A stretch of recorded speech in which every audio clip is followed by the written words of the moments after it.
Yeah. Hi everyone, welcome to NITJAA Startup Conclave.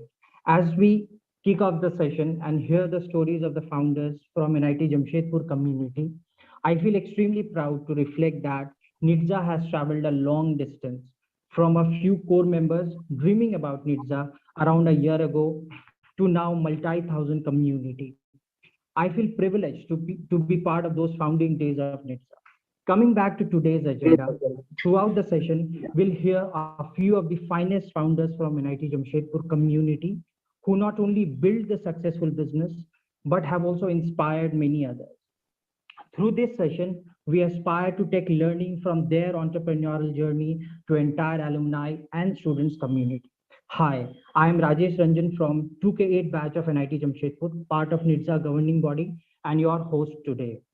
So with us, we have a very special guest today. So, and I feel privileged to welcome our own alumni, Mr. Sorjendu Midda. He Thank, is from 1997 batch of NIT Jamshedpur. He is a gold medalist MBA from NITI Mumbai, which is known for the supply chain in India. Mr. Medda is a founder, Chief Business Officer of Dealshare. Having deep expertise in consumer business, he has spent 15 years with leading retail and FMCG organizations. Earlier, he was also the head of sales at Metro Cash and Carry, India. He is deeply passionate about bringing the small and medium manufacturers closer to the middle income population of the country, thereby creating tremendous value for both consumers and manufacturer. I extend warm welcome to you, sir, on behalf of entire NITSA community. Welcome, sir, to the show. thank you, Rajesh. Thank you for inviting me to this show. Yeah, thought we cannot have a better guest to start off this conclave than you. We are extremely proud to have you here. So before we just start and deep dive and start learning from your experience, we would like to hear about means what is Dillshare, what it does, how it's changing lives, and how that idea just kicked off in your mind to start with Dillshare. Yeah, so I'll start with how it all started, how the idea came into my mind. So, like you already mentioned, throughout my career post my MBA, I have spent most of my time with either leading retailers or leading FMCG brands. So, and I was basically very close to the mass consumers in all my roles because I was heading mostly consumer facing functions like sales or CRM or such functions. So what I realized over my 15 to 18 years of experience in the consumer space is that the top brands and the top retailers, while they have done a lot of good investments and development on the infrastructure side towards organizing Indian retail and also premiumizing Indian retail to bring in top brands and making and giving access to the top brands. The mass population of India was still largely into unorganized retail. So if you look at modern trade and e-commerce penetration in India, it is still or share in India, it is still 10% all put all together. And there has been already 30 years of physical modern trade formats like Big Bazaar, which started in 1990s, and then many other companies joined the whole bandwagon there. And on top of that, there is almost 12 years of e-commerce into play. However, the shift from unorganized retail to organized retail did not really happen very fast for the country. And when I basically start, I mean, throughout my life, I have met a lot of consumers. I love meeting consumers, and that is my primary source of learning.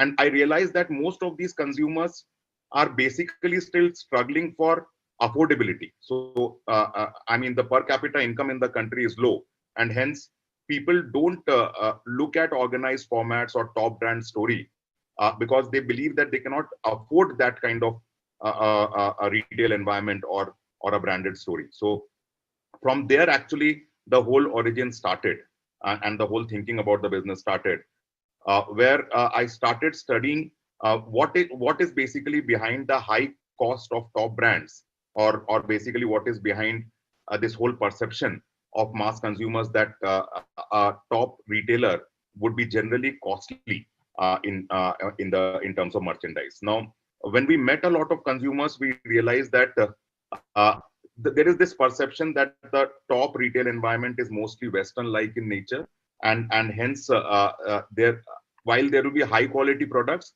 and good services, it will come at high cost. And sometimes it is reality as well. So if you look at the cost of servicing for most of the e-commerce players, it is actually very high.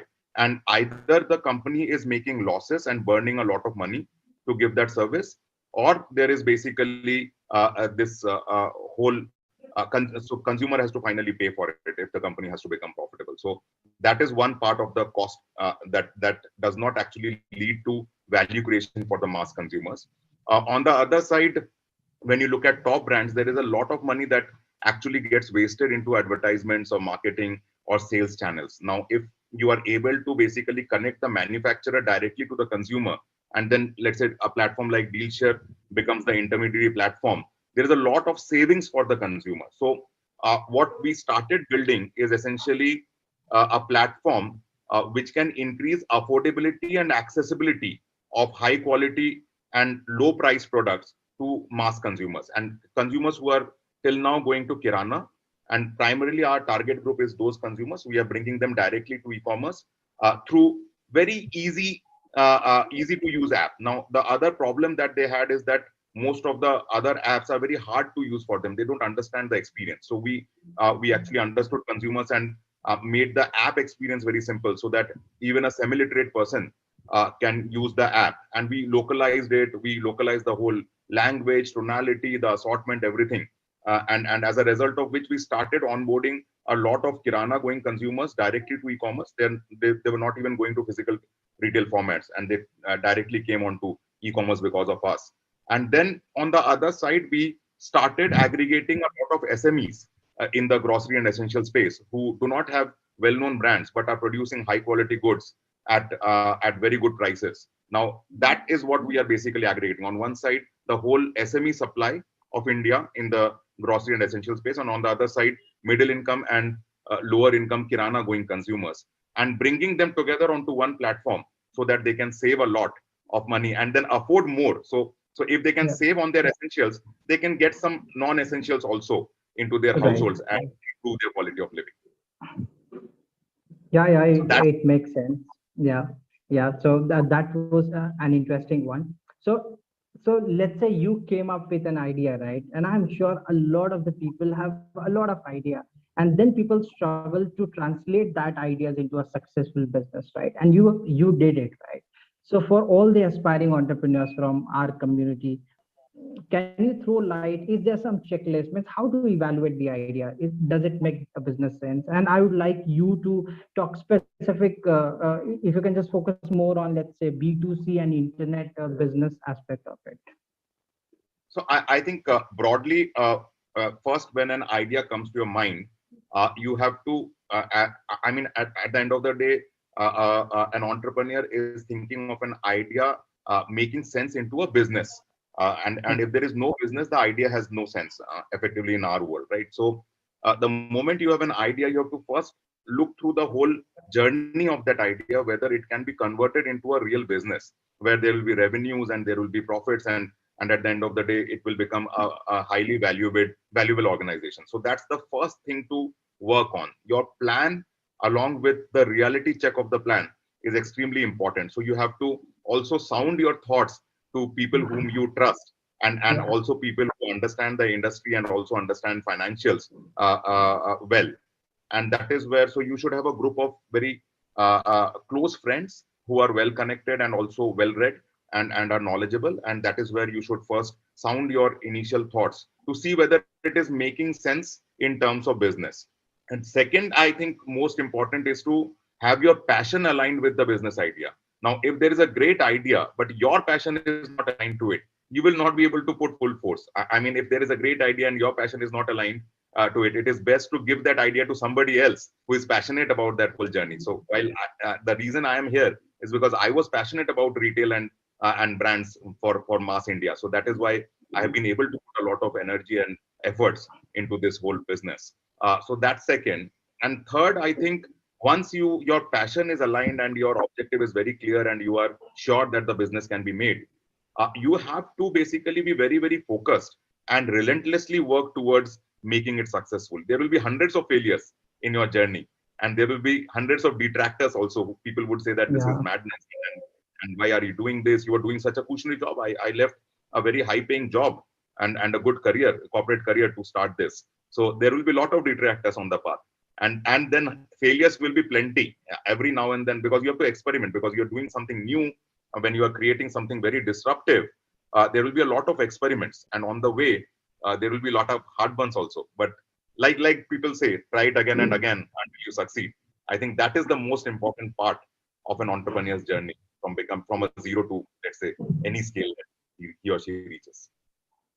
Yeah, so you made a very good point. So yeah, let's say your idea has to be aligned with your passion. Otherwise, you cannot bear that pain of failures, right? Because ultimately you have to go on in that journey. So until unless it's aligned with your passion, it's tough to sustain on a longer horizon. You mentioned about the, let's say, your community of friends who might be helpful in validating your idea, right, during initial days.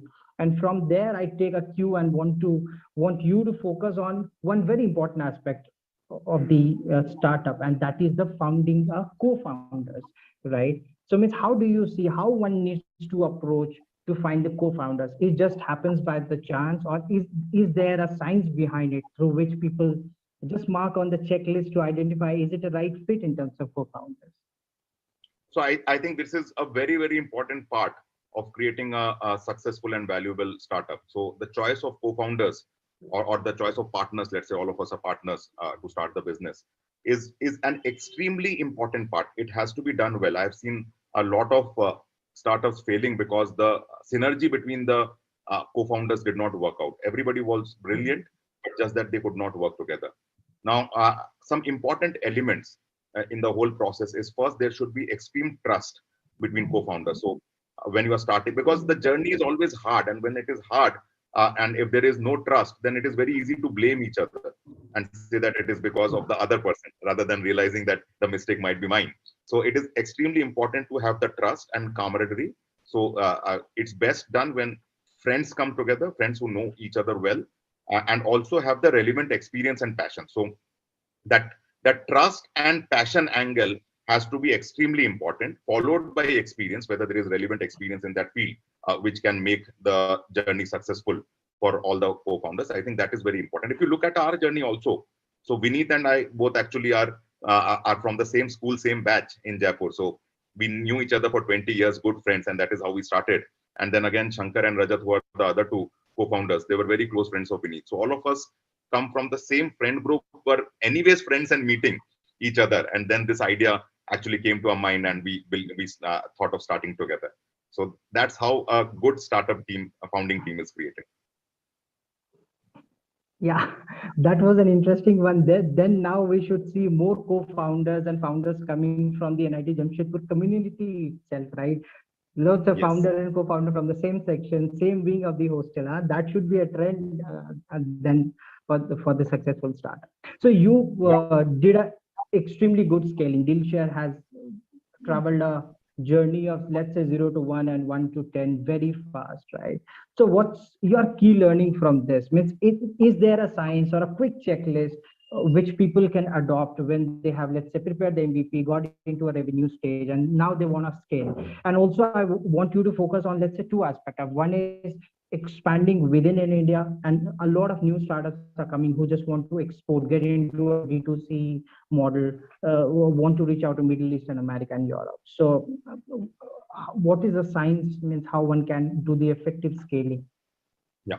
So again, you can scale as much as your target or total addressable market is. So ultimately, so there are two components to scaling. One is how large the market is, which you have actually chosen for your business, because that gives you the potential to scale up. And second, how fast is the company moving, or the people in the company moving. So both of them put together is basically determines the speed of the organization. So on one side, obviously, we chose a very, very large market. So we chose a $500 billion market, which is the mass India retail. So that allows us to basically scale faster also, given that we have the right resources. Now, second, from day one, the ambition was to become one of the largest retailers in the country. So that ambition has to be very strong. If your ambition is not very high, very strong, then your speed will always be limited with by your ambition. So that's the second part. And third, like I said, you have to execute very, very strongly and with high degree of passion and basically a lot of hard work. I mean, even today we believe that we are at stage one only, while you see a lot of scale. But our hunger, so that hunger is extremely important, and that is the hunger I see in my entire team also. We have 2,000 people on roll, and that hunger is what basically drives us. The moment you start feeling that you have already scaled a lot and achieved a lot, the speed generally gets curtailed. So you have to be very hungry. Your ambition has to be very high, and the market has to be really large for you to keep on growing. Otherwise, you will plateau somewhere else at some point. And then on top of that, you should be ready to, like I said, keep on failing and experimenting. It doesn't matter. It just doesn't matter. And so experiment a lot. Realize that the experiment is not working as soon as possible. So analytics has to be very strong to understand that. And then on your toes, you should be ready to move to the next direction before you basically succeed on that part. Yeah, so sir, I see a lot of stories, and everybody, a lot has been written, talked about, right? So a lot of startup has a good product, right? Say get into a good stage, but ultimately, while scaling, things just fall apart, right?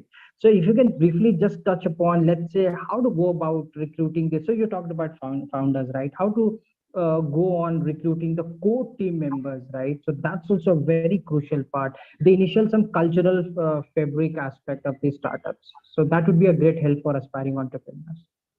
I think it's a fantastic question. So the big problem, so an idea from 0 to 1 would still be driven by the passion and hard work of the founders. But the moment you have to move from 1 to 10 and 10 to 100, you really need an aligned and capable team of senior leaders who can drive the same agenda, the same DNA into the whole organization. Now, founders have to be extremely careful when they are basically choosing their senior leaders or the CXOs or senior VPs in the organization. And the important points to consider again here, like the team that get built together as founders, you have to think of the senior leadership as an extension of the founding team, and it all should become one family thinking alike with the same passions, same joys and sorrows and all of that. So the DNA has to be same across all layers of the organization. You have to ensure that your passion and your DNA is getting translated down the line, and that can happen when the senior executives joining the company with time also have that same passion and the same DNA and the same culture. So what we basically focus on every time is to, amongst all people having similar experience and similar pedigree, we would go by the one who has an aligned passion and an aligned DNA with our DNA and our passion. So that's very important. Yeah, so I can understand, right? So you on a capability front, you might need diversity within your core team, but in terms of passion and motivation, there has to be a, let's say, the same energy all across your core team. That's really defines success. So yeah, so moving on to the next aspect of it, and that aspect is money, right? Funding, which is commonly called in a startup world, and a lot has been let's say written and talked about it, right? Because we have a successful stories of bootstrapped businesses also, and stories right from the initial days backed by VCs, and they are on a spree of, let's say, spree for a high scale. Means, what's your advice to the people who are just starting up, let's say just in the fourth year of their college, engineering college, right? Or even in their MBA. So what's your advice on that? How they need to approach this aspect of it? So funding, I think, is or what to do about funding and how to go about it and how much to raise and when to raise is essentially a byproduct of your business plan. So most important is your business plan as to how you project the company to grow in terms of revenues, in terms of profitability, and then you have to project what is the amount of investment, if at all required. I mean, it is not necessary. So whether the business plan that is on your mind and as a part of your ambition needs investments initially till the time it becomes self-funded, or the profitability is enough to fund the whole business in the plan. Now, like I said, ambitions are different for different entrepreneurs, and the entrepreneurs himself or herself has to decide the exact journey that he or she wants to traverse, and basis that come out with the investment requirement. And if there is some investment required in the business plan, that is when one should go for funding. Otherwise, it is absolutely okay to go bootstrap if the idea can scale without basically requiring funding. So it is not a must. It is an important ingredient for basically startups or businesses where investments are required to scale really fast and become profitable. So I think that is the choice that entrepreneurs have to make. Yeah. So, sir, quickly moving to the last segment of our conversation here is means what are the, let's say, the broad suggestion you want to give to the students or the alumni who are just thinking about starting up, right? Or maybe in dilemma, right? You were in the job and you ultimately made a switch. Means what's that trigger moment? How to evaluate, how to identify it? Because there are a lot of why, if not this, what will happen next, right? So I would like you to reflect on that aspect of it. So my strong belief is that India has one of the highest quality of talent, ingrown talent. I mean, Indians generally are very can think well and can basically work also very hard. And on top of that, those who get high education, like people coming going to NIT Jamshedpur, so very high quality education. So and I think those people. Uh, Rather than thinking of going out and doing well or getting into a corporate world, I mean, there is nothing wrong. Corporate world gives a lot of experiences, so it is good to get those experiences as well before you start up. But some fine day, I think if you have the right talent and the right background, right education, and right experiences, it is always right to think of starting up your own basically business or entrepreneurship journey. And what really happens is that it also actually boils down to how you're contributing to the economy's growth. Ultimately, country's Yeah. economy will grow through a lot of entrepreneurship development. If entrepreneurship development doesn't happen, jobs don't get created, economy doesn't grow, and ultimately this high quality talent will have to find some other place to basically justify for the talent it has. So it is good for the country that people like us who come from good educational background and good experiences think about giving it back to the economy by starting up good organizations and creating more and more jobs and more opportunities for the country. Yeah, one last question that coming up on my mind before we wrap this session for today. When I discuss with a lot of aspiring entrepreneurs, right, they are having multiple ideas. They always, let's say, in dilemma, and they would just want to decide whether I should get into a corporate, get few years of experience, then start, or I have an idea, right? But I may not be having that, let's say, that those business skills to run the business. So they are always in dilemmas. Should I go for the business, then start, or should I jump in now and learn by doing it? So what's your advice on that? So there is no strict formula to it. Ultimately, Okay. it is the founders or entrepreneurs' confidence that takes the business forward. So Hmm. so it is a combination of, like I said, with the brightness of the idea or the potential of the idea, followed by the passion of the entrepreneur at that time or the individual, and also circumstantial. I mean, sometimes people are just stuck with family matters and then they don't know whether they can basically dedicate a lot of time to make the idea successful. And then the last is obviously experience as well. Now when the individual feels extremely confident of adding the addition of all these leading to his future being confident in starting up, that is when he or she should start up. I mean, there is no age to start. You can Yeah. start up when this culmination happens, that the right confidence level has got generated in you to start up. You look at so many entrepreneurs who started at the age of 50 and then surpassed everybody, all other young entrepreneurs. Then there are entrepreneurs who started at the age of 15 and also did well. So there is no particular formula to it. It is about the individual, his confidence to start, and that's it. Yeah, that's why it's called age is just a number, right? And you can write the stories anytime, whenever you want to do it. So, sir, it was so insightful and amazing to learn about your experience. So, I'm sure there has been ample amount of learning for all the let's say entrepreneurs who are already running the business or who are aspiring to start very soon. So definitely we look forward to work more closely. How can we create, let's say, effective handbook for the anyone from the NIT community who wish to start, right? So some ready framework from the experience of the entrepreneurs from our community, so they don't also go through the same journey or struggle, especially from those initial days, right? So definitely we'll keep on working with you, and thanks a lot for joining us. Thanks, Rajesh. It was a really enjoyable session. Thanks. Yeah, thanks a lot, session. Thanks a lot, sir. So now we are moving on to the next part of the session. Stay tuned.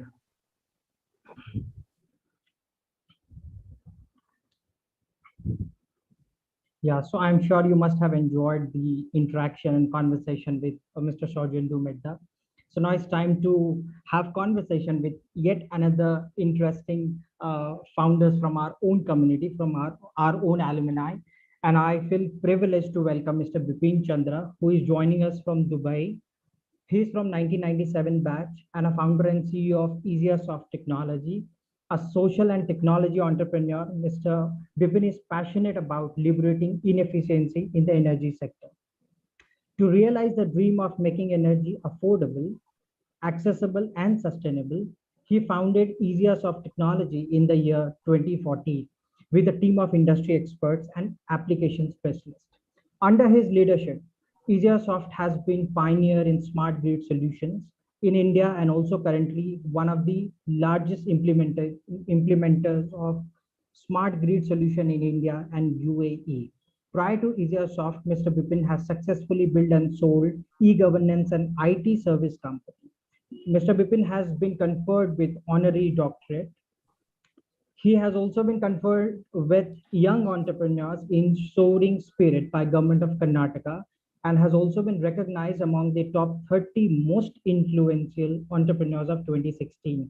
So EasiaSoft has a lot of milestones that it has achieved. The two quick one that I remember is it has been featured as top 18 companies globally by Gartner in smart grid solutions, and it also featured as CNBC top 18 CNBC tops CNBC TV 18 most inspiring brands 2021.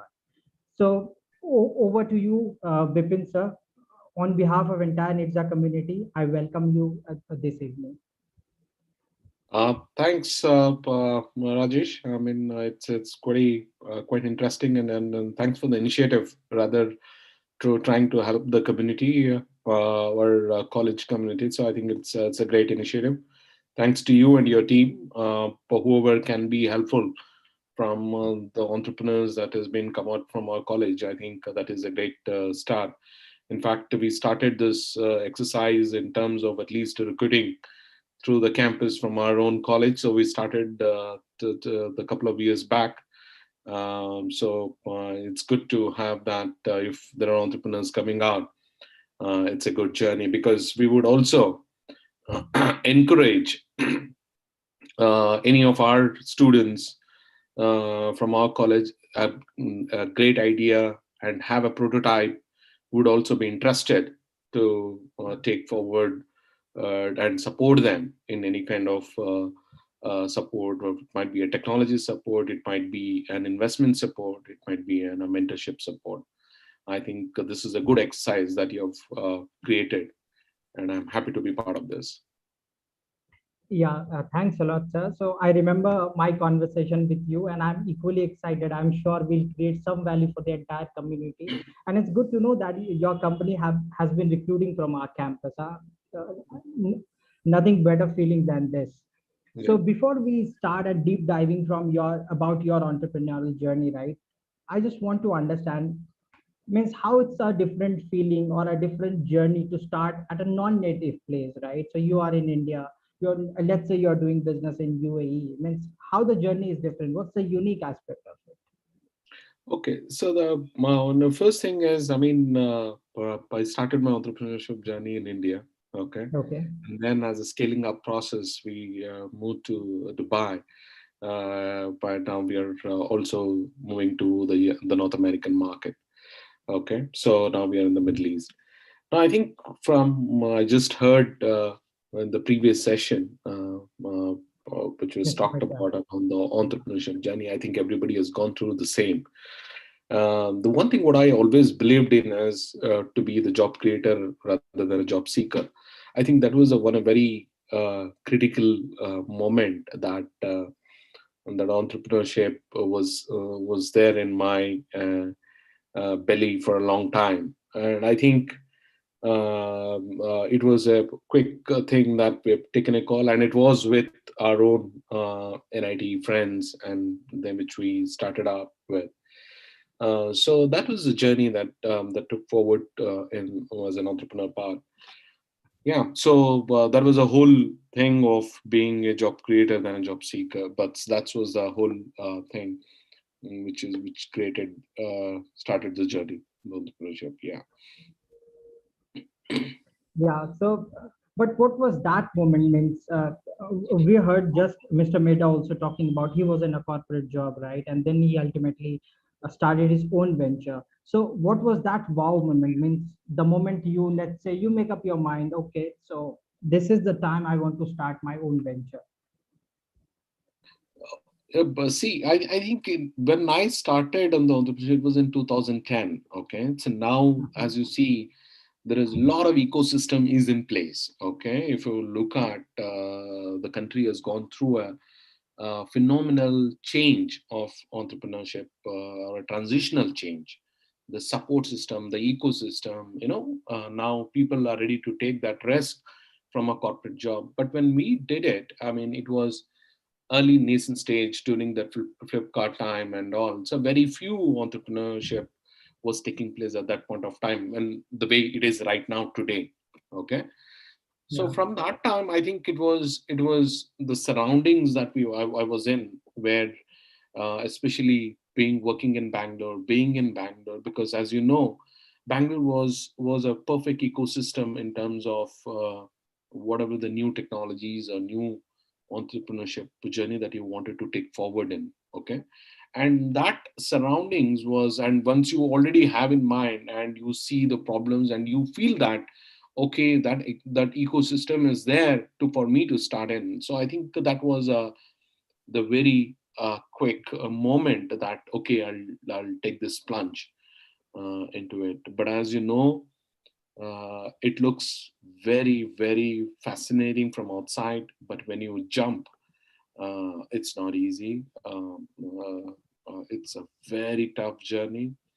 I mean, without salaries, by the time you take through, when you're bootstrapping, it's a very tough journey. And the tough journey, it's not just only about a financial journey, it's also about when you're building up the prototype, when you're going up with your team, because when the problems come from all around. Okay, so for you to go through that challenge, I think it's a tough journey that has been gone through. But yes, you have sailed through that and able to scale it up from there. So that's been.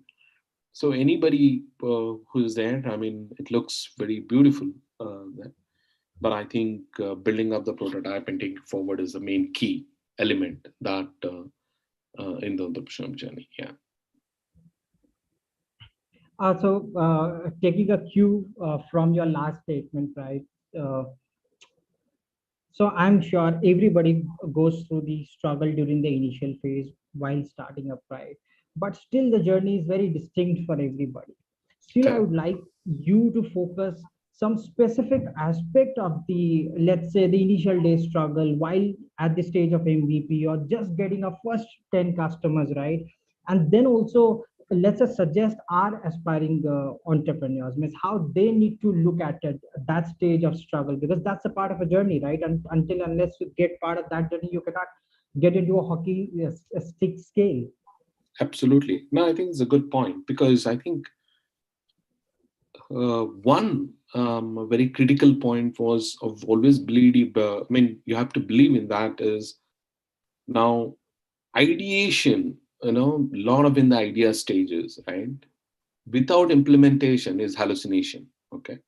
Now, once you have an idea and it's solving a business problem the problem that it solves, you have to implement it. You have to build a prototype, and then you have to take it to the market. Okay. Now, once you do that step, so for us, where the initial journey was in the e-governance.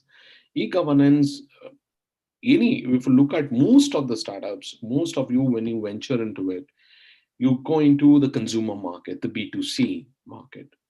Ours was, the plunge was into B2G. Now we are in B2B2G, okay, because the energy sector is all, and ultimately it's a government. But you work with Schneider, Alstom, GE, and so on. So B2B2G. So the initial journey was the B2G. So I mean, your business to government, and it is not an easy journey, because one, you need your competition is with the big guns, because you come with a lot of cash. So you need a lot of strength. You need a lot of the product from the bank guarantees and so on. So it was a very different journey for us. And when we did that, I think it was the first initial, we were able to convince the government how we can be different, how we can, but we have to go through the process. So that journey was not easy, because that journey, the gestation period of that journey is very long, and you have to sustain that gestation. And that was a very challenging moment, but we were able to crack the first one, the second one, and so on. And we did scale it up across India. So some of the major the Government of India initiatives, we've been part of providing those solutions in the front. So that is where our journey has been. Yeah. Yeah. So you mentioned about that idea without execution is just hallucination, right? Yes. And I remember just few days ago, I was speaking to a founder, already raised multi-million dollars from, let's say, a few of the investors, right? And still, I think he was mentioning while he was running before the customers for acquiring, let's say, first 5 customers for their business, right? So in that phase, a lot of self-doubt creates among the founders, right? Have I pursued the right idea, right? Or is it just I followed my passion and things are falling apart? So from this perspective, if you can take us through, means how to evaluate the ideas, right? So there must be some science behind it. No. So one is rather than science, I would say experience. Okay. See, Okay. for example, today we are in energy efficiency, smart grids, and so on. The why, the first thing of the problem is, I don't know how many of the people of the audience know, the last 20 years, India has been the power surplus country. But yet, we don't have 24/7 uninterrupted clean power. Why? Because of lot of inefficiencies in the distribution and in the consumer behavior. Now, how do we solve that problem? Because everybody thinks that we have shortage of power, because that is where, even in Bihar or anywhere, the first question is, no, we have shortage of power. No, India produces 326 gigawatt of power, but only efficiently able to supply is only 156 to 202 gigawatt of power. Then where that 100 gigawatt is going on? It is all through losses. The grids are not managed. There is a lot of theft happening, the non-technical losses. So the first and foremost thing is, how do we solve that problem? So the problem is there. So you have 100 gigawatt of power to be for your efficiency solutions. You already have the solution in front of you, right? What do you want to solve the problem? And that's where the first key thing that for me was, this was a huge problem to solve, and how do we make India resilient 24/7 uninterrupted clean power to provide? That was the first initiative to be providing. Just think about this. Today, if you look at, everybody's talking about EV. I mean, nobody thought EV is okay, but where is the power to provide, right? Is the infrastructure ready to be there? And that's exactly what we do. in enabling that infrastructure. So that was a problem that I took it and able to solve. And of course, now if you look at the business sense, because any problem to solve, ultimately it has to lead to the business, right? So it has to make commercially viable. It has to be there, of course, because when I think about 100 gigawatt, that is opportunity within India. I'm not counting anything outside efficiencies, what you can do with the behavior analytics, what you can do with your other infrastructural EV or battery recharge, energy storage, and so on. Was a huge phenomenal opportunity, and globally it was about a $13 trillion opportunity. And this transition was going global. And that's where, as you know, we were already working with the governments. We know what is coming in. We know what policies are being making. And this is the inputs and this is the learning that you get when you're actually being there, going to the customers and so on. And that is how we were able to be party to the India's first smart grid. And that's where, from there was no looking back. Yeah, interesting one. So I have one question from the audience. I'm really not sure if I'm putting it in a correct way, but I'll try to rephrase it. The question is around, should I directly start to make business or wait to first focus on spreading the business? The question is from Avina. So as I understood from the question, I think it's a dilemma between should I scale fast or let's say penetrate in a market with a right product and then plan to scale. See, Your I two think, bits on it. yeah. See, one thing,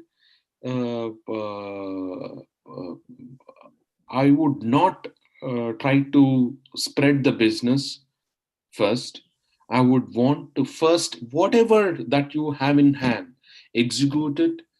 Make sure that all your, whatever the business that you have planned of, that is actually the model that is working, the prototype, the solution that is working, scale it up within that area, and then start scaling up, and then you go out in spreading the business. Because otherwise you spread too much and you're failure, you're bound to fail, because one fails in all the business models across the businesses that you will fail. So for example, in ours, when we started, when we did a 25,000 consumers, that model that we worked in, built the product, executed the product, able to give efficiencies, we are able to give ROI, return on investment, to the customers.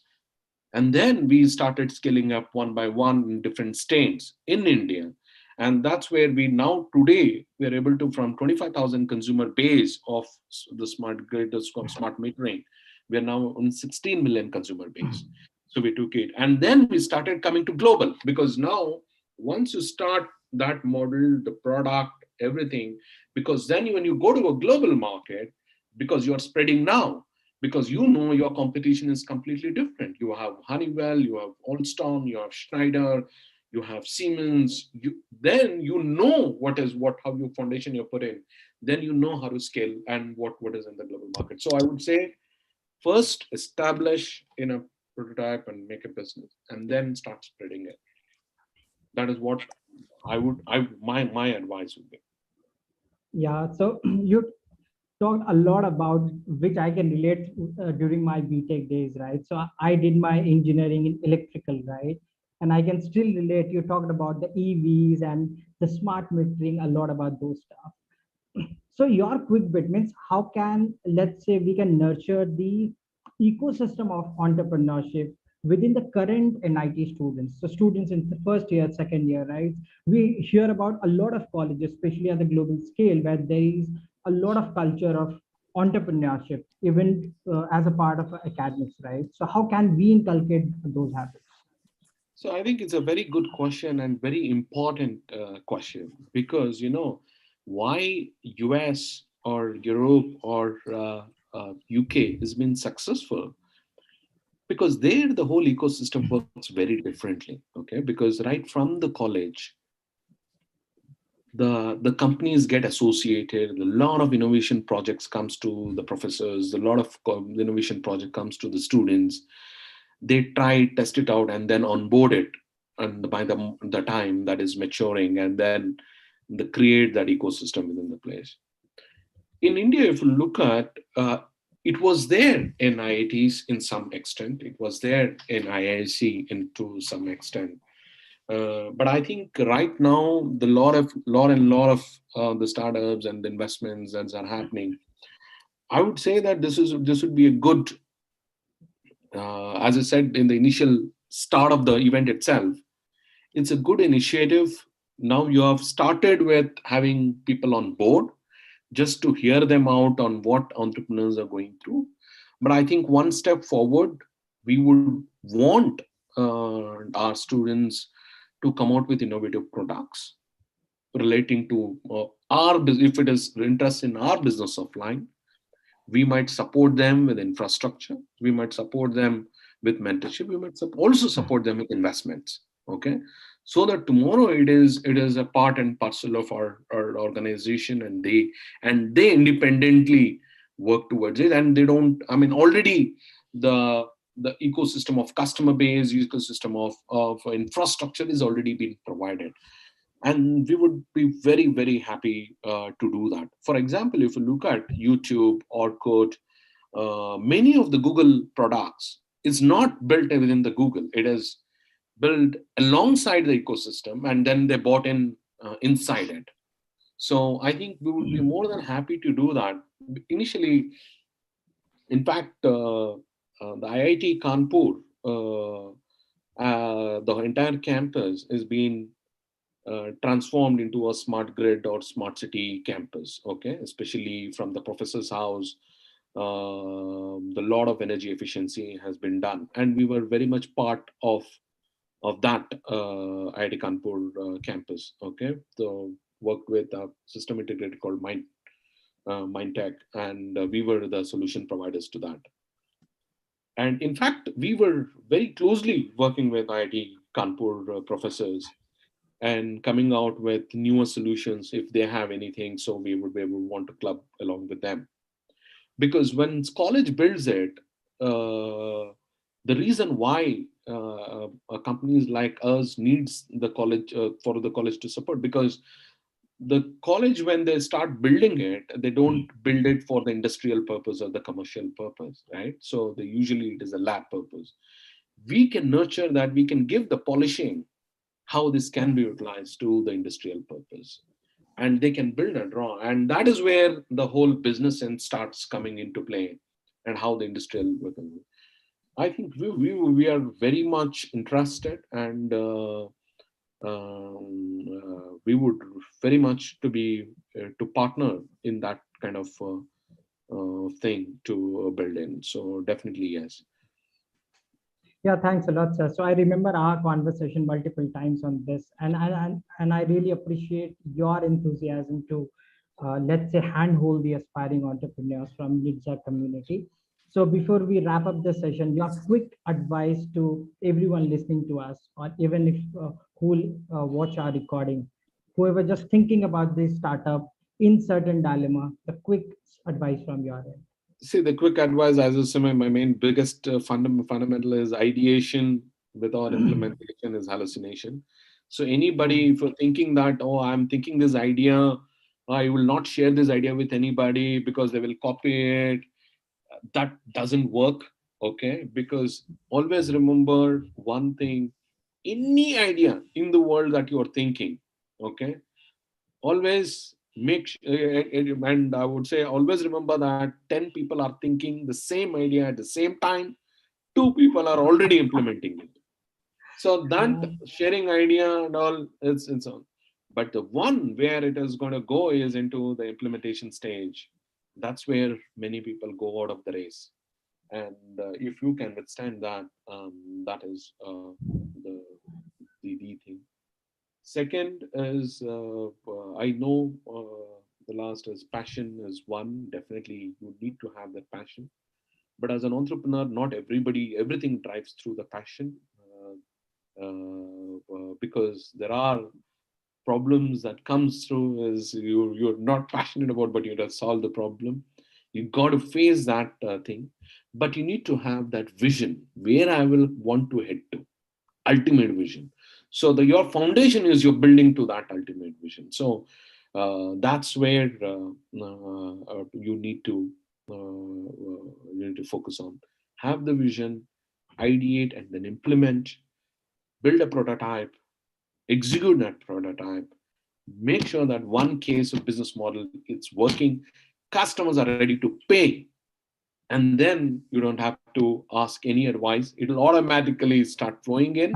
Automatically you will learn it, because this is an initial stage. Because if I talk about how we're going to do what fundraise, because people have already seen Shark Tank and all, people have, oh, I'll get like this, I will get like this. That is all staged. There is a lot of, yes, there is some reality to it, but at the same time it is all dramatic, so that people watch. There is a commercial viability in that, because that Shark Tank itself is a business model. Okay. That itself is a business. So I would say that focus on that initial stage of building, bootstrap it, build a prototype, get money from the customer. That will prove yourself that yes, customer ready to pay for your solution, and it is solving the problem for them. And then you know what you do next, because then a lot of people will come in, help you, guide you, and go through it. I think this foundation, if you put through, and you want to be an entrepreneur, so don't for an outside, yes, everybody is doing it, I need to do it. No, because you're jumping into a journey of a good journey, but a very tough journey. So you need to be prepared mentally, and you need to be ready for that. So then you go for it. And I'm sure India is an opportunity. It's a huge market to conquer. And definitely I would really advise all of them is, don't be just an Indian company, be a global company, because that is where you build a global organization. So that's where my advice would be. Yeah, thanks a lot for your time. And oh, sorry.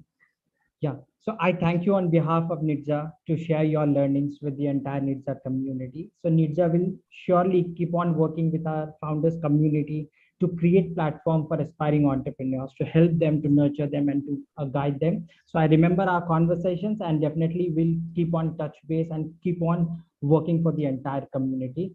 So thanks a lot once again, sir. Fantastic. Thank you, Rajesh. Thanks for your entire team, and thanks for the audience for hearing me out. I wish them all the best, and all the best to you and your team. Okay. Have a wonderful day. Yeah, thank you, sir. Thanks a lot. Thank you.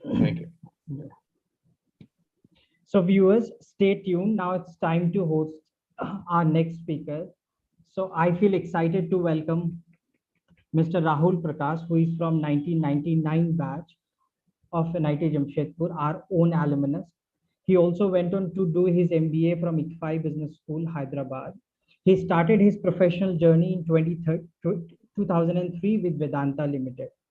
He has 15 plus years of experience in consulting and sales in manufacturing industries and startups. He has worked for 5 years with agri-tech startups in leadership and consulting role to largely contribute in developing agri ecosystem. With a mission to connect the roots and help farmers grow, he came up with an idea to create an ecosystem of bringing local produce at the central stage and vocal for it. After months of intense planning and field visits, he founded Amal Farm. Amal Farm is a winner of Agri India Hackathon Championship Award, a winner of FICCI Agri Startup Award. Their story was also featured in the profitable book released by Atal Innovation Mission. It's also part of a YSB 2022 Accelerator program. So on this note, I welcome Mr. Rahul Prakash on this conference. Hey Ranjan. So hey Rajesh. So thanks for inviting me, and I wish you and your team many congratulations and best wishes that you come up with this bright idea of helping the alumni of NIT Jamshedpur and the entrepreneurs or the budding entrepreneurs who need support and hand holding. And definitely, I mean, such kind of platform is going to help all those people who are aspiring to become an entrepreneurs. And I would start with a famous quote that the more you sweat in practice, the less you bled in the war. So such kind of platform will definitely help the people who are, seeking help or seeking hand holding support from the peer groups or, our senior alumni. So happy to be here. Oh, thanks a lot for coming here. So before we deep dive in your experience, the entire journey, right? So I'm sure if a lot of people is passionate about social entrepreneurship, right? So why don't you start with it? Means how this idea of social entrepreneurship is different from a traditional understanding of entrepreneurship, and how the journey looks like very different. Yeah. So, after my professional experience, last stint with Infosys. So I was very closely watching the agri space. And since my family is also belong from a farmer background, and we hail from a place called Motihari in Bihar. So I have seen the plight of the farmers who are going through several challenges. And if we talk about the startup ecosystem today, there are more than 50 unicorns, but not even a single unicorn from agri space. And we call India still an agrarian economy. So this is really food for thought for everyone, that how this gap is still lying in this ecosystem. So I thought to go deep into this ecosystem and start exploring that where the challenge is and what is the root cause. So the root cause, what I could find out that, there is a gap between the market connect.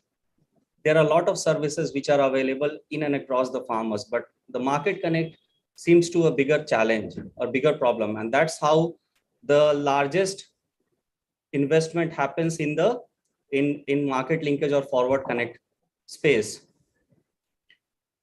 So my idea joining livelihood program came up with an incident that after Infosys, I started with a company called Cropin at a very early stage. So we were there out where there was no 4G, there was no connectivity, there was very less data penetration at the rural level, and we have seen very closely the problems of the farmers, and that triggered me that why don't we start something which can create a bigger space and for the farmers to directly impact their livelihood. And that's how the idea of Amal Farm started.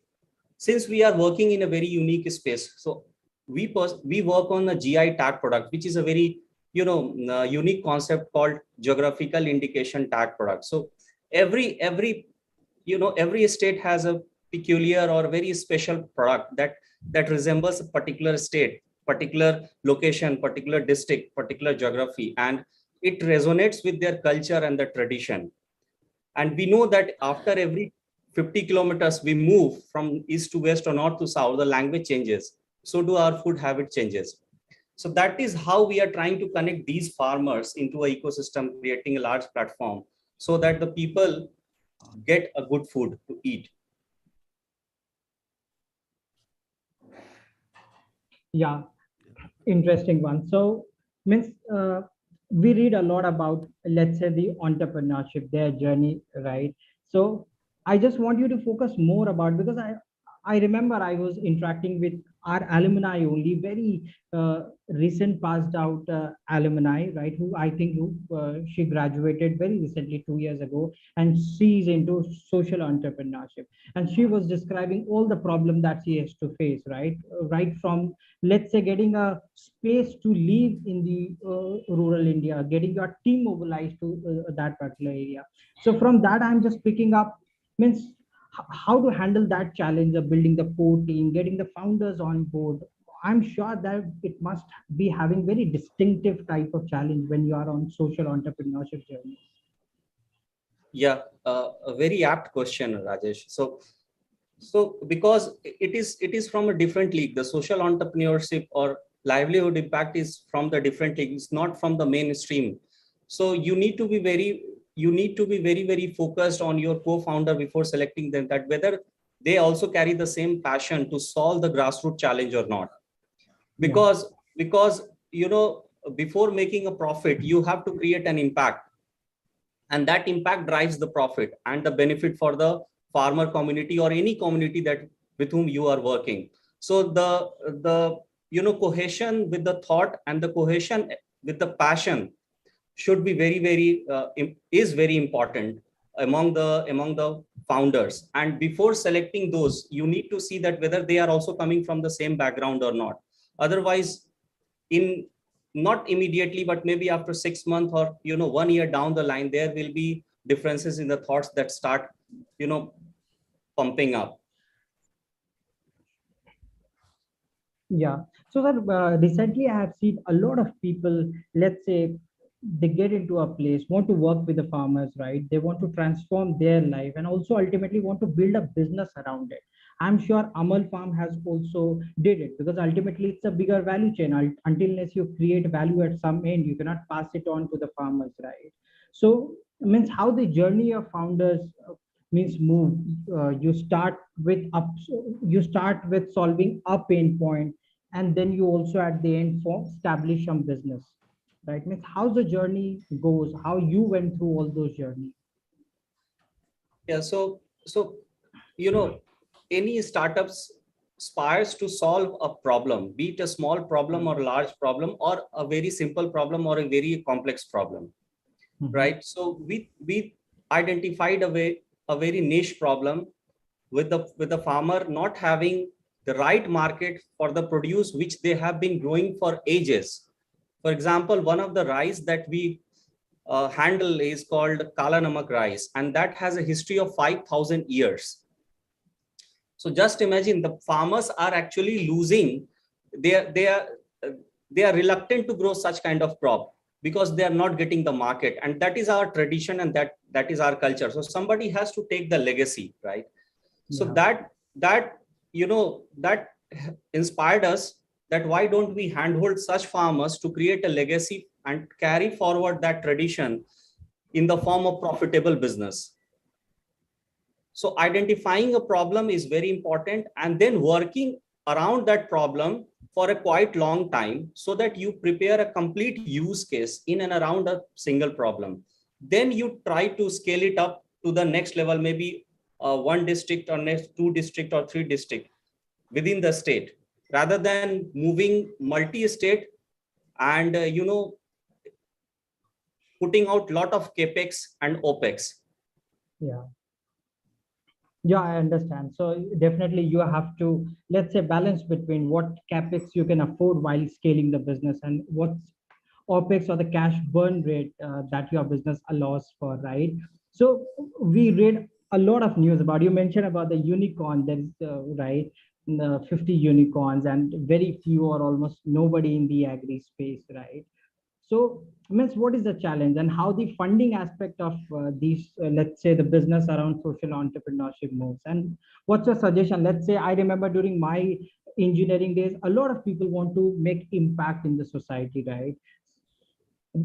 But even if you want to, let's say, research on the internet, want to meet a lot of people who is working on this particular domain, so they also have a information asymmetry, a limited information available on this aspect of it, right? So anyone who is thinking want to make change, let's say want to pursue this path, means what suggestion you give to them, how one can pursue that idea in the social entrepreneurship?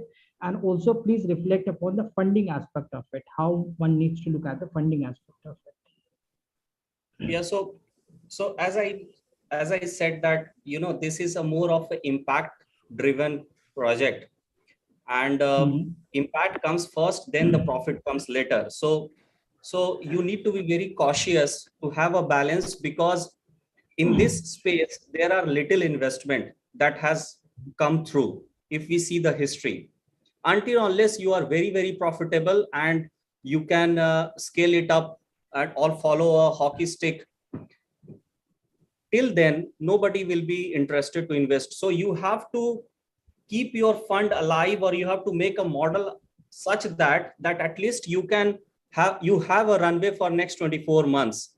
so that you come up with a plan in between, and then you approach to the investor, and the investor also gets a confidence that how an impact driven project could also be sustainable and could also be scalable in terms of profit or in terms of revenue. So these things has to be these things has to be kept in mind very cautiously. The second part is that there are multiple aspect in impact: environment, then waste, then air, then water, then local livelihood, the social livelihood.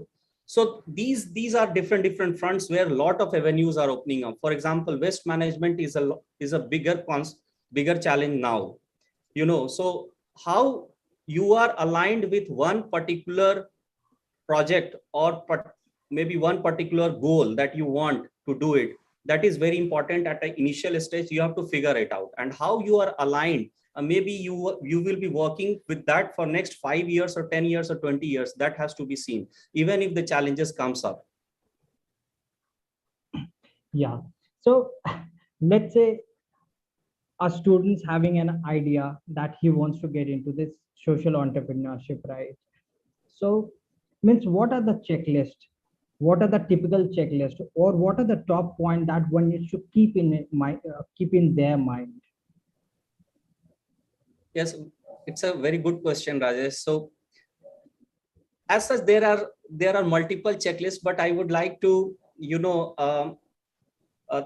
a thought upon three important things. That is triple T.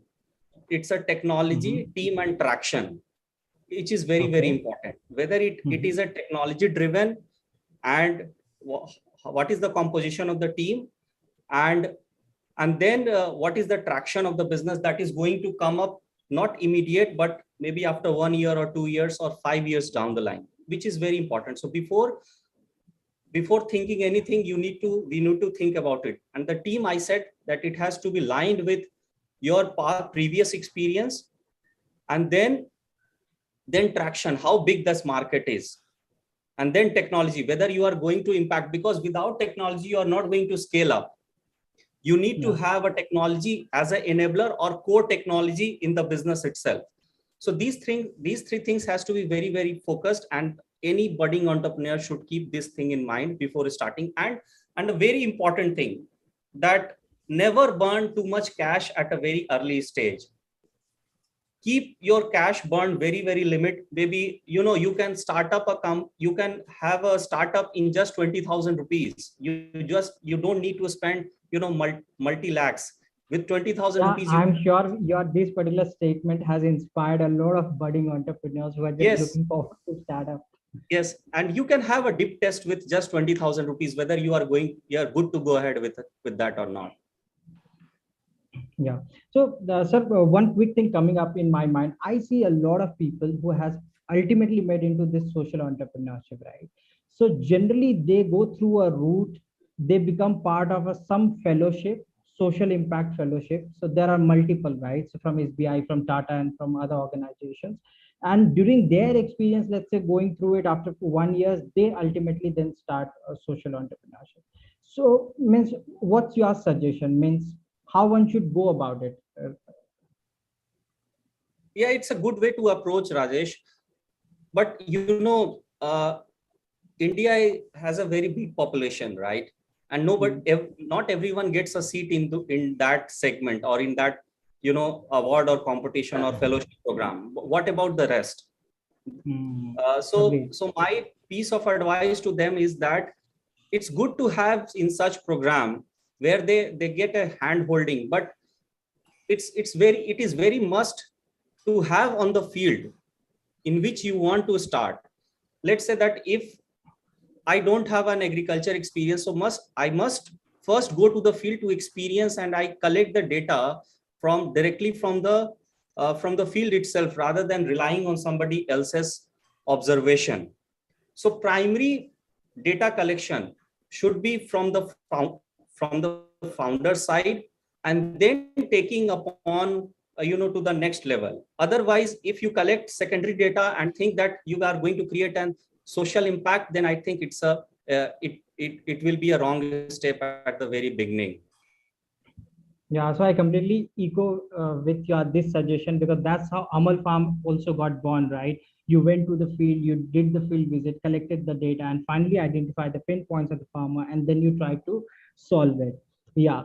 So before we wrap up the session, I would like you to, let's say, suggest few quick pointers to the students who want to get into this space. And I really see a lot of buzz is going in this particular aspect, and in terms of investment also, a lot of investment is also flowing in this space, because I think this is the area which has been left untapped from quite some time from traditional, let's say, startup space. You know, my piece of advice to all the guys who want to start their journey in impact segment is that figure out an opportunity in and around where you, from the place you belong to, because the impact comes at the grassroots level. You don't need to travel miles. You need to figure out what is the problem statement in your neighboring area, in your village, or in your society, and with maybe with the tribals or the local community or the weavers, there are a lot of space, artisans. So we we at Upaya have seen multiple startups who are doing wonderfully well, but they are very hyper local. They're very hyper local, and they are generating good profit and good money for the people for whom they are working. And fund will come to you for in that place, because every state has a mandate on a lot of, as you said, right, there are a lot of companies who are investing heavily in CSR fund for impact driven led projects. So I think people have to look around the use cases in their own area rather than exploring outside of their land. Just to, let's say, stimulate some nostalgia among our conversation, can you quickly suggest, let's say, how can the students already at NIT, right, how can the culture of, let's say, social entrepreneurship we can build in the college itself? Yeah, I would say that NIT is blessed to have in Jamshedpur, because Jharkhand is totally untapped, and there are a lot of tribal communities. There are a lot of art and handicraft. There are a lot of artisans. There are a lot of things that is happening in and around Jharkhand, in and around Odisha, in and around Bihar border or West Bengal adjoining to the Jharkhand. So pick some of the point. Yesterday I was with IIT Kanpur one seminar, and they Chhattisgarh government has come up with a very beautiful idea of picking the particular crop like hara, bahera, or jamun, for example, and creating a complete ecosystem, create a complete value chain from such crop. So I would urge all the people who want to create an impact or start an impact, look around you in the same space and think how, from where you can start, from where you can make an impact. Maybe creating a livelihood impact for 100 tribals in an area near to Jamshedpur. That could be a good exercise for the newcomers to do that. Oh, that's a fantastic suggestion. And on this note, I really thank you on behalf of NITJAA to share your learnings with the entire NITJAA community. I look forward to keep working with you to create a platform to handhold the entire aspiring entrepreneurs through NITJAA community. Right. So thanks a lot, sir, for making time to come to this conclave. Thanks, Rajesh, and happy to be here. And I look forward, to supporting the guys who want to start up or who want to do something in impact space. Surely we'll touch base on this. Thanks a lot. So viewers, stay tuned to listen to Mr. Rajneesh Kumar from InstaPay. So he'll be joining us shortly.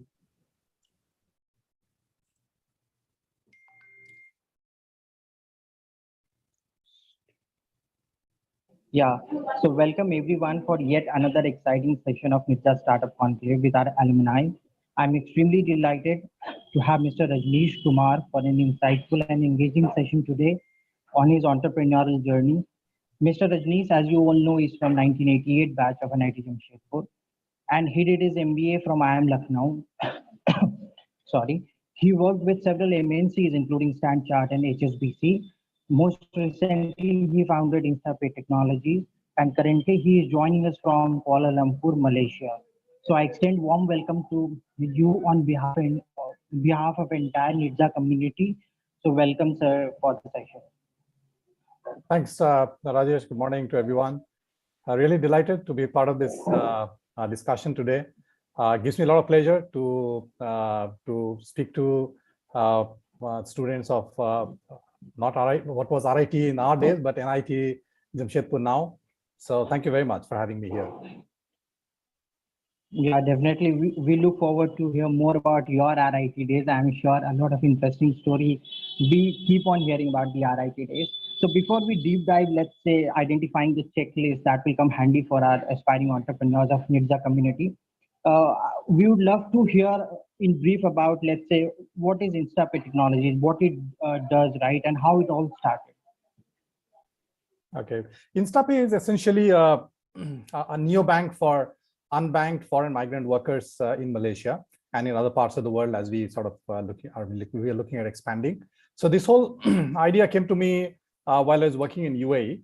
So in my last job, actually, I was part of a Temasek company called Fullerton, which had a JV in UAE, and that was lending to low-income workers in UAE. And that's when I could see that foreign migrant workers, especially the blue-collar workers, are typically unbanked and they have a lot of unmet financial needs. And so that's when I started thinking of this as a concept. And one of my friends who was visiting from Malaysia, so I actually didn't know much about Malaysia at that time. This I'm talking about 2017 or so. He suggested, why don't I look at Malaysia? So I actually spent a couple of months in Malaysia after that. And then, of course, I realized that it's a lot more exciting to launch here at that point in time. And so that's how the whole journey started. And I set up the company with a co-founder in Malaysia. And in 2017, June, we started off. So basically, we are like a bank for low-income foreign workers. And there are a lot of them here. All the low-end jobs in Malaysia are actually done by people from Pakistan, Bangladesh, Philippines, Indonesia, also India, smaller numbers. And they are typically unbanked. So what we have essentially is the central bank license to offer them a product, which is like a digital bank account for the workers. They can receive salary into our account. They can do a cross-border remittance from our mobile app. They can use, we are a MasterCard issuer, so they can use the card for withdrawing cash from ATM. So yeah, in a nutshell, we are a neobank for low-income migrant workers. Oh, that's interesting, sir. So when we spoke, I think 3 weeks ago on this, so it was very interesting to know about InstaPay Technologies, and therefore I wanted everyone to know, let's say, how you moved from India to Malaysia and you all started up there in a non-native country. I'm sure it comes with own benefits and the challenges too. So every business, especially during the initial days, meets with a lots of hits and misses, right? So means what's your guiding line approach? What you want to suggest to the aspiring founders from our NITJAA community? Means what are the takeaways? What are the learnings they can use from your experience in their business? Yeah, sure, Rajesh. Of course, each journey is very different and each situation is quite different. So one has to evaluate based on where you are. But based on my experience, let's say if I was to offer some suggestions, one would be when you are starting a business and doing a startup, it's good to have a good co-founder. Okay, and but it's very important to select a co-founder very carefully, because if you are stranded with a bad co-founder, which means for some reason if you don't gel, it's not that the guy is incompetent, for some reason it doesn't work out, then it can sort of even before the plane takes off, while it's on the runway, the wheels will start coming off, and so it'll never take off. On the other hand, if you don't have a co-founder, it can be very lonely. So it's a double-edged sword. So you need to choose your co-founder carefully, but you must have one, is what my suggestion is. It helps. Second is never be in a hurry to launch something. Think it through and spend a lot of time initially contemplating and studying the market before you actually go out and start doing it. Three, I would think also think of the journey. It's not very easy to anticipate what you're going to face, but it must feel good to you. that yes, it's something which I, when I do, I will enjoy doing. Okay. If you don't enjoy the domain, if you don't enjoy the market, if you don't enjoy the kind of people and the customers you're going to deal with, the nature of the nitty-gritties of the business, it can become very challenging. You will not be able to sustain it. So you have to really like the idea, not just in terms of, oh, it's going to make me a lot of money, but and money should happen eventually, but maybe in the long run.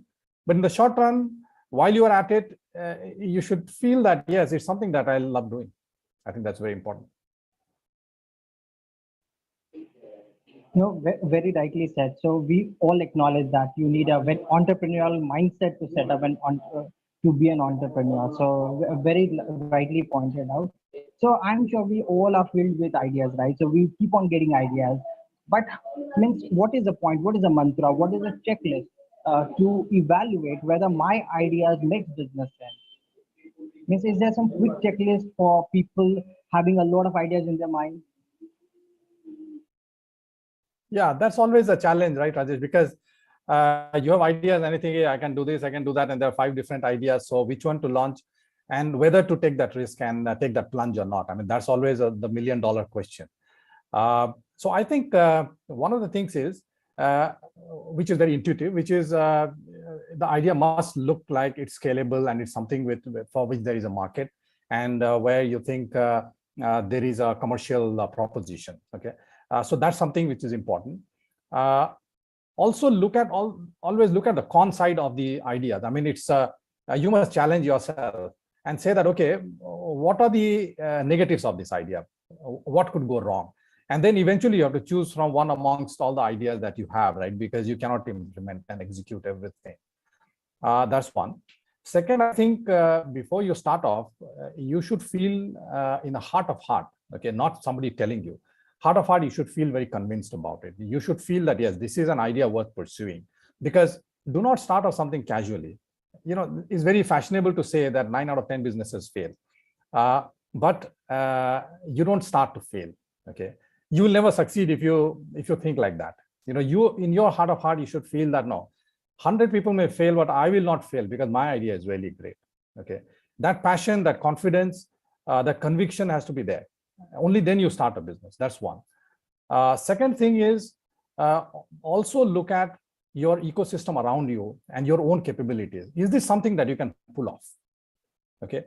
I would never do a business that I cannot do on my own. Okay. Which means that if everybody leaves, can I run this business on my own? Do I have the domain knowledge? Do I have the understanding? Do I have the connections? Do I have the network to pull it off? Okay, I'm not dependent on somebody. I may have a co-founder, doesn't matter. Okay, you don't start a business with a hope that, I know this guy and, he has these connections, so he will help me. It doesn't work like that. You have to have the conviction that you will pull it off. Okay, and you have to have the domain knowledge to do it. And then you start the business. Don't start a business, when you are dependent on somebody else. Okay. So some of the thoughts which I think are important as you start off, the very early stage of ideation. Yeah. Yeah. So, sir, you made some very interesting point. You mentioned that yes, one needs to have let's say, courage and a belief system that at least you will not fail, right? Although 90% of the startup fails, right? And a lot has been said and written about a concept. Let's say in startup, you need to fail early, you need to fail fast, right? And you also made mention about that scaling up. That business has to have the capability that it can be scaled up, right? So you, let's say, founded a business, you scaled it up. So taking cues from there, I want to understand for our viewers, means what are the typical challenges while you scale up business? So there is one journey 0 to 1, and then when you try to scale up 1 to 10, what are the challenges and how to overcome with that? Yeah. So Rajesh, that's a good point, and that's a journey that probably in InstaPay we have just gone through and probably still going through. And one of the challenges that you face is that there's always this great desire to scale up fast. Okay, you want to become like a million customer overnight and 10 million customers because you want to really become big. You want to become a unicorn. That's a common sort of desire, right? But my suggestion to anybody is never be in a hurry to scale up. Okay, it may seem counterintuitive, saying that no, the market will not wait for me, and others will come in, competitors will come in, there's an opportunity. All that's great, but what happens is that firstly, any product that you launch in the market, you will face unforeseen challenges. Okay, that's across industry. It doesn't matter whether you are tech heavy, tech light, you're B2B, B2C, doesn't matter. What you think is the business you are seeing from the surface. The moment you go underwater and you are under the surface, you will realize that the world is quite different. Okay, and the gravity works very differently, and everything, and you'll come across obstacles that you are not anticipated. Okay, so you are sort of dealing with those challenges. Now comes a point where you think that, okay, I've dealt with them and now I can scale up.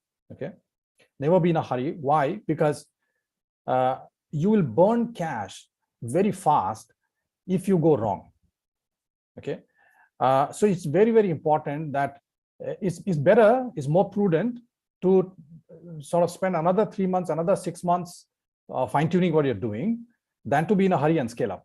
Because the cost of failure of a wrong scale up can just destroy your runway completely. Okay, never underestimate that. For example, if I'm a tech company and we are, for example, very tech enabled, for me, the cost of tech is just a fraction of the total cost, even though we are a tech heavy company. Why? Because most of the cost actually, when you start scaling up, comes from people cost. Okay, so imagine a situation where you suddenly realize that your tech platform needs a rejig.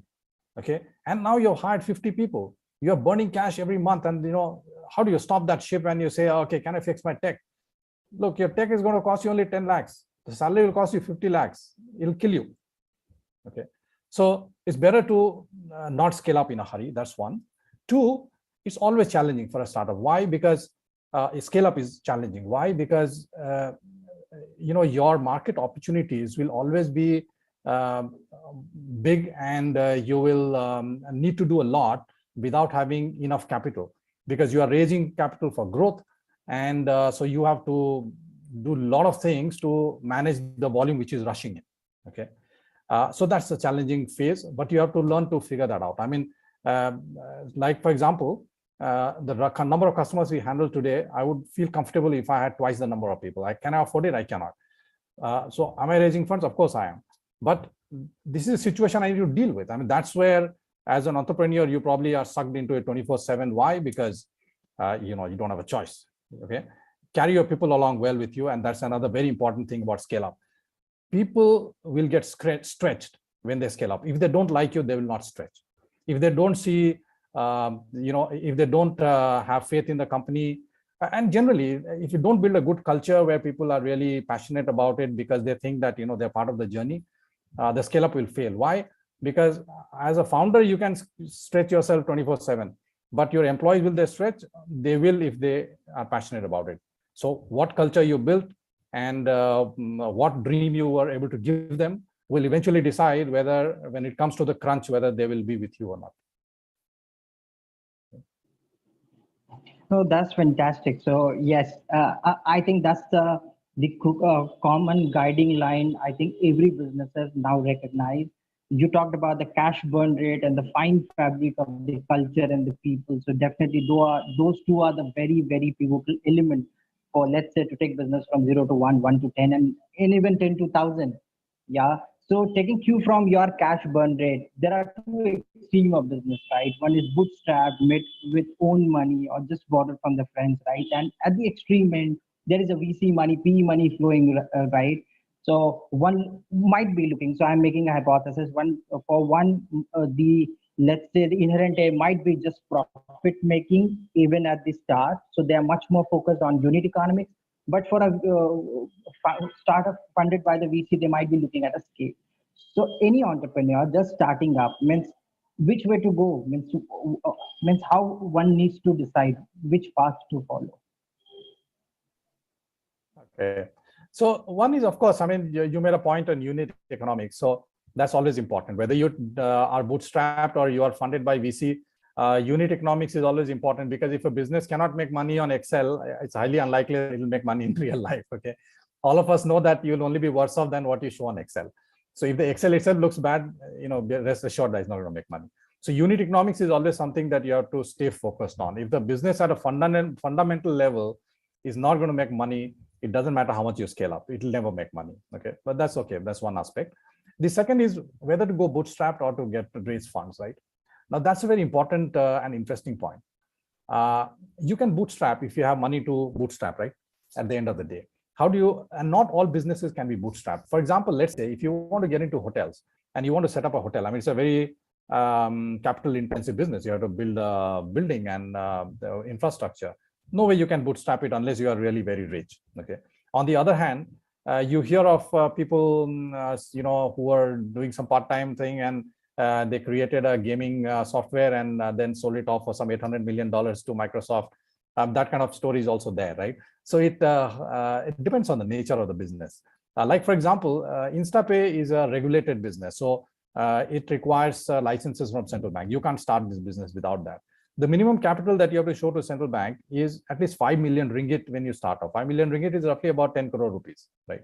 So you have to show central bank about 10 crore as your minimum base capital before you can actually even start getting a license. Okay, not so easy, right? If you are saying that can I bootstrap it, maybe some people can, I can't. So you have no choice but to go and get capital. So it depends on what you are starting, but underlying principle would be raise capital at a fair valuation always.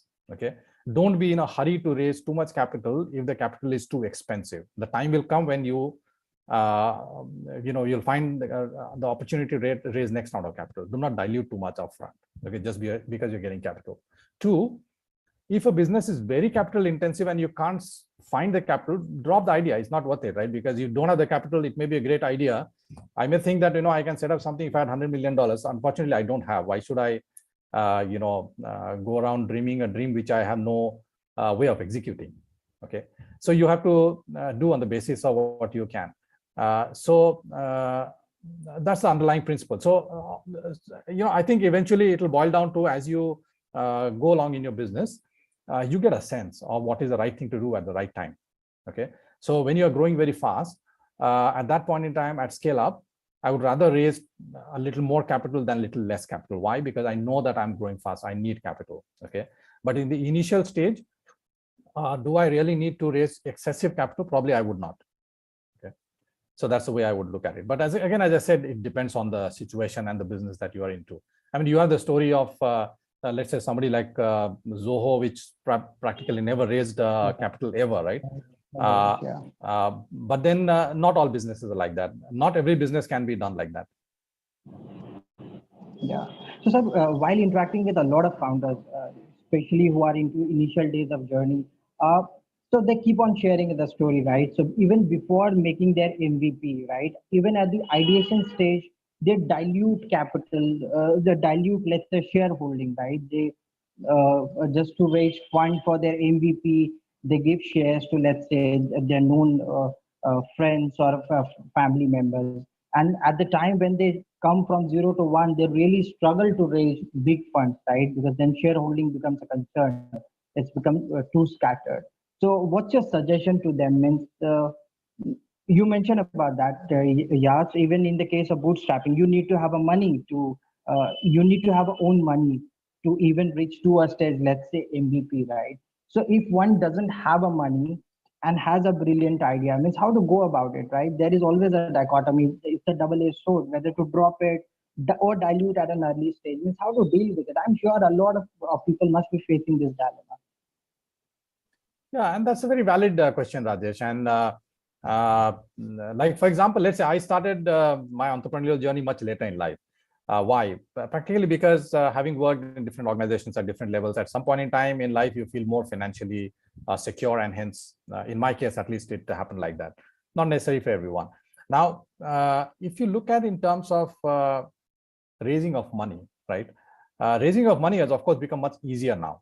Okay. Having said that, it's never very easy, because at the end of the day, somebody will take a hard-nosed view of your business before they put money into your business. So the question is, what do you do, and how does it happen, basically?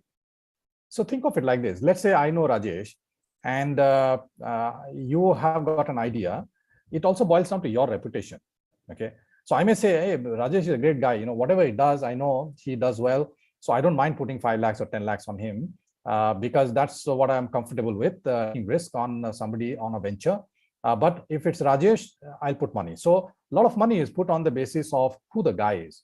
So when you give examples of these people who at an ideation stage are able to raise a lot of money, depends on who you are in terms of two things. One, what is your background? What is your reputation? Okay. Are you seen as somebody who has a background and a reputation of being able to successfully pull off a venture? And it does not necessarily mean good academic qualifications, whatever. It all boils down to what you have done in the past. Okay.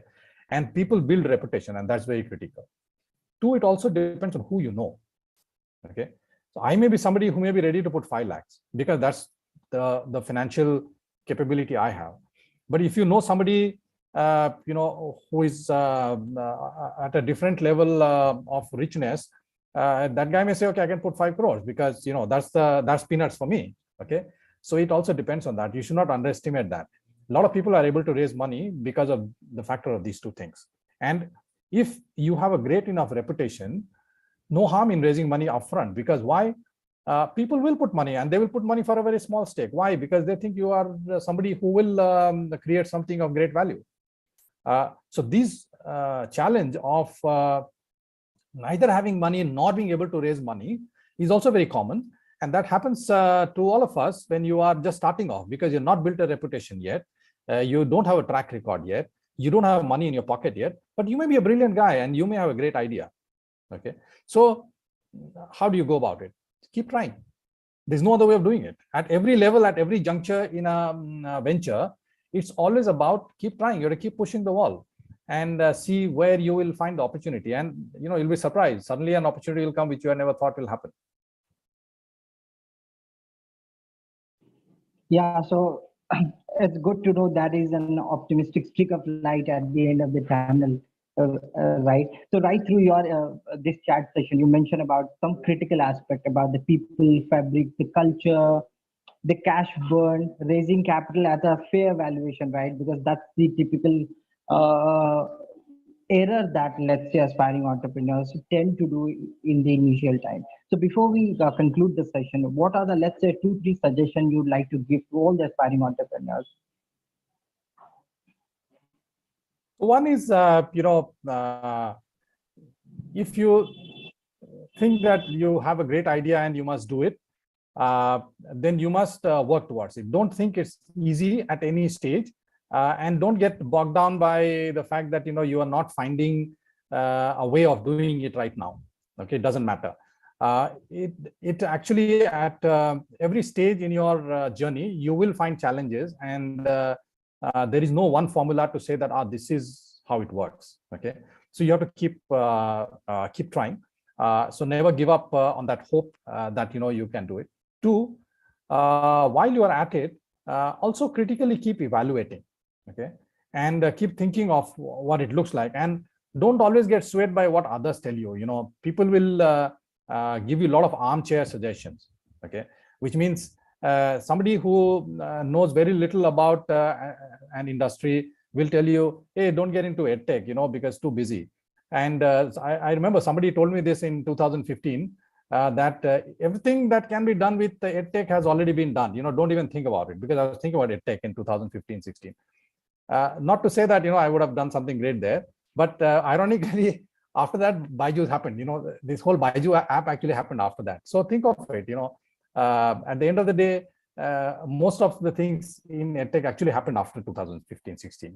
Okay, so just because some people tell you that don't worry, it's not going to work, don't get daunted by that. Two, it's a relentless effort that you need to put, and don't underestimate that. And there's no one formula. You have to keep trying. Okay, and hence it must be worthwhile for you to keep doing it, and it must be sustainable for you. If you think that you will try for 2 months and then after that you'll go back to your job and do something else, then you might as well go back to your job. Okay, because it doesn't work like that. Okay, and I'm not saying that that's necessarily a bad thing. That may be a good thing for you at this point in time in your career, if you think it's too risky for you to stick out your neck for too long. Okay, but Once you go down this journey, you have to be into it for a long haul. By and large, you never build anything of value in less than 4 to 5 years. Okay, and 4 to 5 years, when you have full conviction and you really think that you can do it, okay, you have to have the ability to sustain. I know of people who have spent 8, 9, 10 years running a venture, and then they really made it successful. They listed, and they're very well now and very well regarded. Okay, I won't like to take names, but I have been with them in the parts of their journey, and I've seen them how they've lived. And it's a lot of hard work in terms of committing your time and your energies towards a venture, and it doesn't come easy. So, I mean, that's what I would say, that it's not easy, but rewards can be quite good eventually. Yeah, fair point. And so one thing that I can take away from your list of suggestions is it's okay to be frugal in your approach, right? But you cannot be fickle-minded, right? So that's also one of the extremes that you cannot afford. So, yeah, sir, very at well this said, note, yeah. yeah. So at this note, I would like to extend a warm thanks to you for joining us. Right, we look forward for more such sessions for our NITJAA community, and we'll definitely work for this community even on a, let's say, even going beyond this session. So we are also looking forward to, let's say, how can we create the entire structure, a handbook that could be helpful for all our aspiring entrepreneurs from the NITJAA community. So thanks a lot to you once again. Sure, Rajesh. Thank you very much. It was very enjoyable conversation today. I hope I was able to give some meaningful suggestions to everybody. And of course, very, very happy to be to contribute in any manner, to give ideas and suggestions, and to help people sort of evaluate their ventures or ideas if they think they need some advice at any point in time. So let me know. Yeah, we'll be happy to be associated. Surely, sir, we will be in contact. Surely, thanks a lot for your time. So to all the viewers, so now we are moving to the next part of the session. So stay tuned. Thank you. Thank you. Hope you enjoyed the conversation with our founders. This brings me to the end of this series of conversation with our founders community. Before I move to the concluding part of the conclave and invite Jitendra sir, who is our NITJAA president, for his remark, let me express my gratitude and thanks to 3 heroes who made the session possible today. So I'll mention their name and I'll request them to turn on their camera. So Saptarati Home Chaudhary, who is from 4th year of NIT Jamshedpur, our current student. Trishurya Saha from 3rd year, and Sivayu Pandey, he is also from 3rd year. So thanks a lot to all 3 of you. Without the support of you 3 guys, it would not have been possible to, let's say, do the entire session so seamlessly. Thanks a lot, guys. So Jitendra sir, now I invite you for your remarks. Over to you.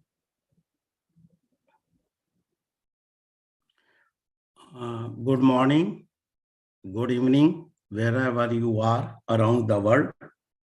And thank you very much to all of my panelists and the viewer.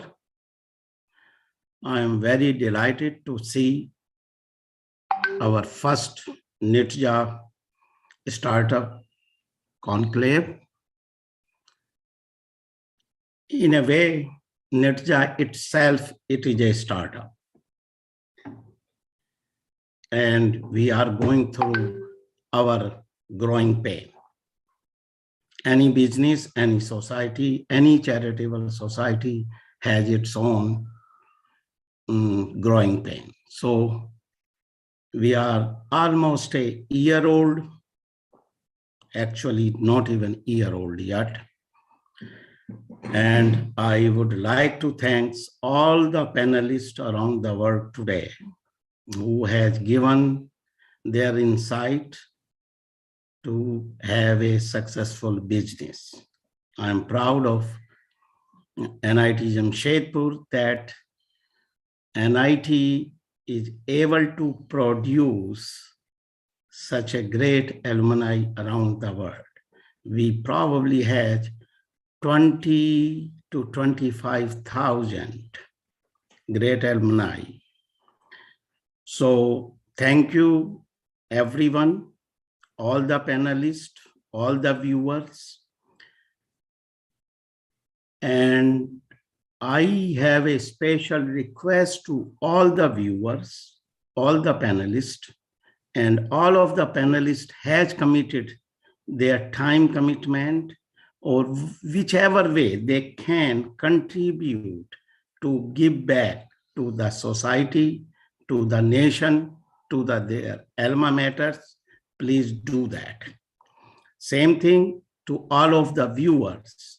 And at this point, you probably have seen our enough videos.